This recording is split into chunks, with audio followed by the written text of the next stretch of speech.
오늘의 말씀의 제목은 들으시고 보시고 행하시는 하나님입니다. 들으시고 보시고 행하시는 하나님. 오늘의 말씀은 앞선 히스기야의 기도에 응답하시는 하나님의 말씀으로 이어지고 있습니다. 이사야를 통하여서 히스기야에게 하나님께서 말씀하시는 것이죠. 그때 그 말씀이 무슨 말씀인가 하니 하나님께서는 이미 듣고 계셨고 히스기야가 당한 수모를 이미 보고 계셨음을 히스기야에게 말씀을 하고 계시는 것이죠. 그런데 저는 이를 반대로 생각해 보면 하나님께서는 이 히스기야의 기도 소리만 들으신 것이 아니라 히스기야가 경험한 수모만 보신 것이 아니라 반대로 생각하면 사네립의 교만한 행동 역시 듣고 계셨고 그 사네립의 행동을 보고 계셨다는 것이 됩니다. 하나님께서는 이처럼 이 땅에 자신을 향해 살아가는 자들 또 그렇지 않은 자들을 두루 감찰하시며 시편 1편 6절에 나오듯 무릇 의인의 길은 여호와께서 인정하시나 악인의 길은 망하리로다 라고 말씀하신 것처럼 자신의 오른팔을 들어서 그렇게 공의로운 오른팔로 이 땅의 역사를 주관하시는 하나님이심을 우리가 보게 된다는 것입니다. 오늘 그런 하나님의 공의로운 심판을 통해서 하나님께서는 자신을 의지하는 자들을 어떻게 도우시고 또 자신을 모욕하는 자들에게 어떻게 벌하시는지를 함께 살펴보길 원합니다. 그래서 이 땅을 살아가실 때 오늘 말씀을 의지하여서 오직 하나님만을 의지하시며 살아가시는 우리 모든 성도님 되시길 간절히 축복합니다. 그렇다면 오늘 말씀 들으시고 보시고 행하시는 하나님, 그 첫 번째는 무엇인가? 교만한 자의 자랑에 재갈을 물리시는 하나님이라는 것입니다. 교만한 자의 자랑에 재갈을 물리시는 하나님. 하나님께서 히스기야에게 말씀하신 것을 우리 함께 보길 원합니다. 우리 21절 말씀인데 21절 말씀 하반절에 보면 처녀의 딸 시온이 너를 멸시하며 너를 비웃었으며 딸 예루살렘이 너를 향하여 머리를 흔들었느니라 라고 나옵니다. 오늘 처녀의 딸 시온이라고 되어 있죠.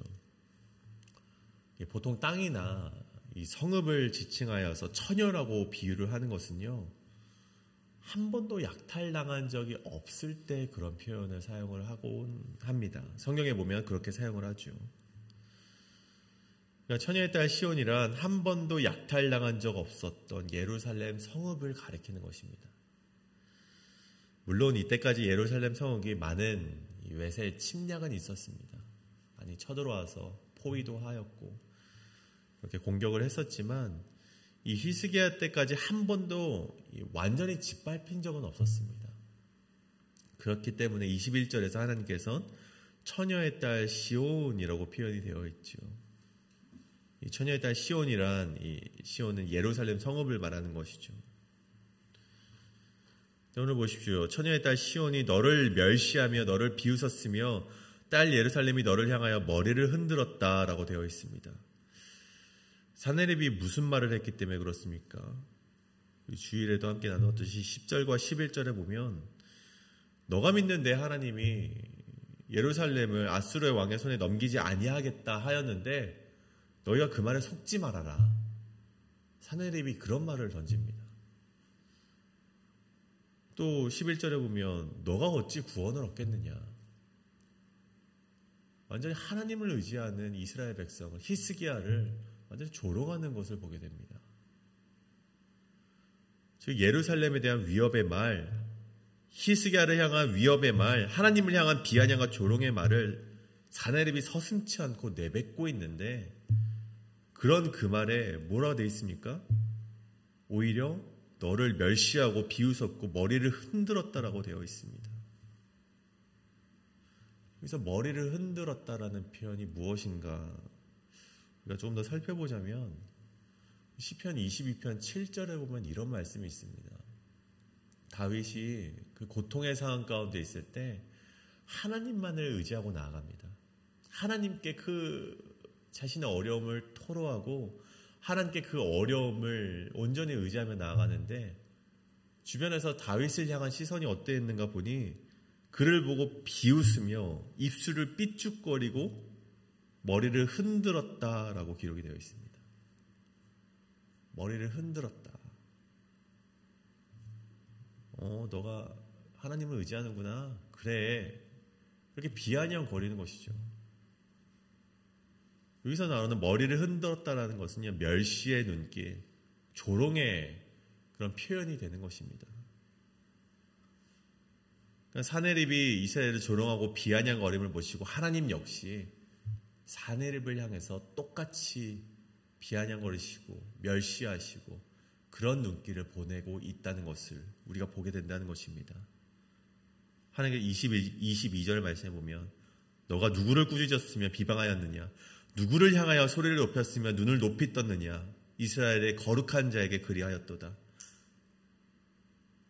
즉 예루살렘 히스기야를 조롱하고 비난하는 것은 단순히 그 사람을 비난하는 것이 아니라 하나님을 비난하는 것이고 하나님을 조롱한 것임을 이 사네립에게 말하는 것, 이 오늘 히스기야에게 말하는 것이지만 사네립에게 전달하는 것이며 하나님께서 이 말씀을 통하여서 이제 상황을 반전시킬 것임을 우리가 보게 된다는 것입니다. 자, 어떻게 반전시키는지 보십시오. 23절과 24절의 말씀입니다. 오늘 하나님께서 아수르의 왕 사네립이 교만스럽게 말했던 것이 무엇인지 낱낱이 열거를 하고 계시죠. 그들은요, 사네립은 자신들이 많은 병거를 거느리고 있다 말하고 여러 산 꼭대기에 올라갔다 말하고 또 근동지역의 이 번영과 영예를 상징하는 이 백향목과 잣나무를 벨 수 있다고 하나님을 비방하였고 자신의 발바닥으로 애굽의 모든 강을 말렸듯 그 지역을 정복하고 소유했다라고 외치고 있음을 보게 됩니다. 그런데 이 모든 것이 가능할 수 있었던 이유를 하나님께서 말씀하시는데 25절에 이 일은 내가 태초부터 행하였고 옛날부터 정한 바라. 이제 내가 이루어 너로 견고한 성들을 멸하여 무너진 돌무더기가 되게 함이니라. 여러분 23절과 24절에 이 사네립 왕이 그토록 자랑하고 그토록 자신이 이렇게 행하였다 말했던 것이 25절에 보면 다 하나님이 하셨다는 것입니다. 26절에 아수르가 침략했던 나라를 하나님께서 들의 채소와 푸른 풀과 지붕의 잡초같이 약하게 하셨기 때문에 그들이 다른 나라를 쳐들어갈 수 있었던 것이지 결코 그들의 강함 때문이거나 그들이 잘나서가 아니라는 것임을 오늘 하나님께서 25절에 말씀하고 계시다는 것입니다. 오늘 그렇게 교만하였던, 그렇게 자신을 자랑하고 하나님을 멸시하였던 아수르의 그 말로가 어떻게 됩니까? 28절에 보면 아수르의 교만한 말을 들으신 하나님께서 갈고리로 내 코를 꿰고 재갈을 내 입에 물린다라고 기록이 되어 있습니다. 그 자랑의 입을 막으신다는 것이겠죠. 여러분, 근데 이러한 갈고리를 내 코에 꿰고 재갈을 내 입에 물리는 이 모습은 여러분 다름 아닌 아수르인들이 자신이 정복한 땅의 왕들에게 행하던 심판이었다는 것입니다. 이 아수르인들이 다른 나라 왕들에게 행했던 그 행위를 하나님께서 아주 똑같이 아수르 왕에게 행한다는 것을 오늘 말씀에 기록이 되어 있다는 것이죠. 하나님의 주권 앞에서 아수르는 그들이 침략했던 나라처럼 들의 채소와 같이 푸른 풀과 같이 지붕의 잡초와 같이 약하게 되고 그들이 행했던 대로 심판받을 것임을 오늘 하나님께서 말씀하신다는 것입니다. 결국 35절 말씀에 어떻게 됩니까? 하루아침에 자고 일어나니까 군사 18만 5천 명이 죽음을 맞이하게 되고 사네립은 어떻게 됩니까? 자신의 아들이었던 오늘 아드렛멜렉과 사레셀에게 죽임을 당하게 되는 비극적인 일을 그가 당하게 되었다는 것입니다. 사네립은 자신의 군사적인 능력과 자신의 업적을 자랑했지만 교만한 자를 낮추시는 하나님께서는요, 사네립의 교만에 걸맞는 심판을 하나님께서 보여주셨고 자신의 이름을 다시 한번 만천하에 드러내셨다는 것입니다. 여러분, 이를 통해 우리가 기억해야 되는 것이 있습니다. 여러분, 교만은 패망의 선봉이라는 것입니다. 여러분, 애굽이 교만하여서 멸망하였고, 오늘 말씀에 아수르가 그렇게 교만하여서 패망을 당하였듯이 바벨론 역시 자신이 강하여서 주변 나라를 심판하였다고 교만하였을 때 하나님께서 그들을 심판하셨다는 것입니다. 여러분, 성경이 말하는 것이 무엇입니까? 아담이 하나님과 같이 선악을 판단하려고 했을 때 하나님께서는 그들을 에덴 동산에서 쫓아내시고 그에 걸맞는 벌을 받았다는 것입니다. 여러분, 우리 안에는 한 가지 의자가 있습니다. 우리 안에 의자에 그 주인된 의자에 하나님만 앉으셔야 되는데 그 자리에 우리가 앉으려고 한다면 그 삭은 반드시 죽음이라는 것입니다. 여러분, 우리가 드높여야 하는 것은 우리의 이름이 아니라 오직 하나님의 이름이어야 한다는 것을, 그리고 우리의 모든 업적과 능력은 나의 것이 아니라 하나님께서 허락하셨기 때문에 가능하다는 것임을 오늘 이 새벽 깨달으시는 우리 모든 성도님 되시길 간절히 소원합니다. 그렇다면 두 번째로 우리 들으시고 보시고 행하시는 하나님, 두 번째 말씀은 자신의 백성을 향해 열심을 보이시는 하나님입니다. 자신의 백성을 향해 열심을 보이시는 하나님. 출애굽 때도 그랬고요, 사사시대도 그러하셨듯이 하나님께서는 자신을 향해 부르짖는 자들을 향해서 모른 척하지 아니하시고 그의 공의로운 오른팔을 들어 구원을 약속하신다는 것입니다. 오늘 역시 히스기야의 간절한 부르짖음 앞에 보십시오. 하나님께서 응답을 하셨고 축복된 약속을 그에게 허락하십니다. 어떠한 약속을 하셨는가? 29절에 보시면 또 내게 보일 징조는 이러하니 너희가 금년에는 스스로 자란 것을 먹고 내년에는 그것에서 난 것을 먹되 제3년에는 심고 거두며 포도원을 심고 그 열매를 먹으리라. 여러분, 금년 올해에는 스스로 자라난 것을 히스기야가 얻게 될 것이고 내년에는 그것에서 난 것을 그들이 경험하게 될 것이라고 기록이 되어 있습니다. 그리고 제3년에는 심고 거두는 축복을 허락하셨다는 것입니다. 여러분, 스스로 자라난 것을 히브리어로 사파흐라고 합니다.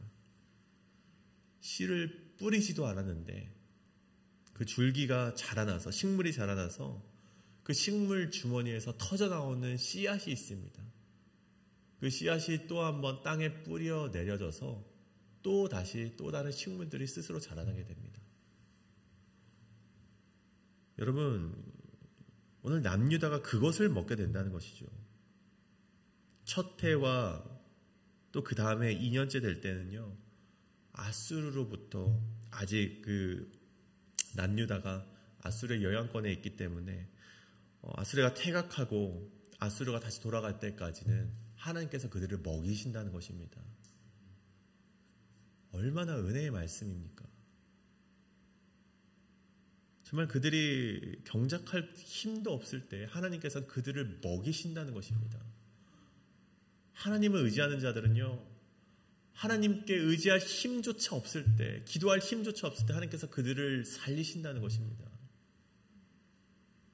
그리고 3년째 된 해에는요, 황무지 같은 땅의 흔적이 사라지고 다시 풍요로움을 누리게 될 것이라는 약속을 그들에게 하셨다는 것입니다. 여러분, 히스기야가 이 말씀을 전해드렸을 때 얼마나 그 말씀 가운데 위로가 되었겠습니까? 그뿐만이 아닙니다. 30절에 보면 이 건진받은 자들, 즉 남은 자들이 다시 하나님 앞에 경고에 있어서 뿌리를 내리고 열매를 맺게 될 것이고, 31절에 보면 예루살렘 안으로 도망가고 시온산으로 도망갔었던 유다 백성들이 이제는 다시 정상적인 생활을 하게 될 것임을 하나님께서 약속을 하시는 것입니다. 또 32절부터 34절까지에 보면요, 이것을 사네립에게 전달하라고 하신 말씀이겠지만 히스기야가 이 말씀을 들으면서 얼마나 위로가 되었겠습니까? 너희들이 예루살렘 성에 이르지 못하고, 반대로 생각하면은 아수르가 너희를 공격하지 못할 것이야. 아수르가 열심히 너희를 공격하려고 할지라도 내가 이 성을 보호하여 구원하리라. 여러분, 적들이 내가 손쓸 수 없는, 내가 감히 정말 저들을 쓰러뜨릴 것을 상상도 할 수 없는 저 적군들 앞에서 정말 내가 좌절하고 있는데 하나님께서 너 적군들이 너를 괴롭히지 못하게 할 거야, 널 구원할 거야 라는 말씀이 얼마나 히스기야에게 위로가 되고 은혜가 되는 말씀이었겠습니까? 근데 여러분, 이것은 히스기야에게만 해당되는 것이 아니라 오늘날을 하나님을 의지하며 살아가는 모든 자들에게 주시는 하나님의 약속이라는 것입니다. 그리고 이 모든 것은 여호와의 열심으로 이루어지게 될 것이라는 것을 오늘 하나님께서 말씀하시고 약속하셨다는 것입니다. 키느하트 아도나이, 여호와의 열심은요, 구약에 자주 나오는 표현인데, 이 열심은 하나님의 신실하심과 하나님의 의지를 담은 말입니다. 하나님께서 반드시 그렇게 하겠다라는 의지가 담긴 표현이 바로 이 여호와의 열심인데, 하나님께서 여호와의 열심으로 이루겠다라고 히스기야에게 약속하셨다는 것이죠. 결국 그의 말씀대로 예언이 성취되는 것을 히스기야가 보게 되고 사네립이 죽음을 당하는 것을 히스기야가 보게 되었다는 것입니다. 사랑하는 성도님, 오늘 말씀을 통해 우리는 하나님께서 들으시고 보시며 행하시는 분임을 다시금 깨닫게 됩니다. 히스기야의 간절한 기도에 응답하신 하나님은요, 단순히 히스기야의 기도에만, 그리고 기도 소리와 그런 행함만 들으신 것이 아니라 사네립의 교만과 악행 역시 보고 계셨다는 것임을 우리가 반드시 기억을 해야만 합니다. 오늘 그래서 이 말씀을 통해서 우리는 두 가지를 배울 수 있습니다. 첫째는 사네립과 같이 자신의 능력과 업적을 자랑하는 교만한 자를 하나님은 반드시 심판하신다는 것입니다. 우리의 힘으로 이룬 것 같아 보이는 일들도 사실은 하나님의 허락하심 속에 이루어진 것임을, 그래서 우리는 잊지 말아야 된다는 것입니다. 오직 하나님의 이름만 높이시는 우리 성도님 되시길 간절히 소원합니다. 두 번째는 하나님은 자신을 의지하고 부르짖는 자들을 결코 외면하지 않으신다는 것입니다. 히스기야의 간구에 응답하시고 그의 백성을 구원하신 하나님은요, 오늘날도 동일하게 하나님을 의지하는 자신의 백성들을 향해서 하나님의 놀라운 오른팔과 하나님의 열심을 보이신다는 것입니다. 하나님은 우리의 삶을 세밀히 보시고 계시고 우리의 기도를 들으시고 그분의 뜻에 따라 가장 좋은 길, 선한 길로 인도한다는 것을 우리 모든 성도님들께서 꼭 기억하시길 간절히 소원합니다. 함께 기도하실 때 오직 그런 하나님만을 의지하며 살아가시는 우리 모든 성도님 되시길 간절히 소원합니다. 하나님의 공의로운 심판을 신뢰하시며 살아가시고 우리를 구원하시고자 오늘도 자신의 열심을 내비치고 계시는 하나님의 열심을 기억하시며 오직 주님을 의지하는 자들 되게 하여 주시옵소서라고 우리 함께 기도하시며 나아가시는 우리 성도님 되시길 간절히 소원합니다. 함께 기도하시겠습니다.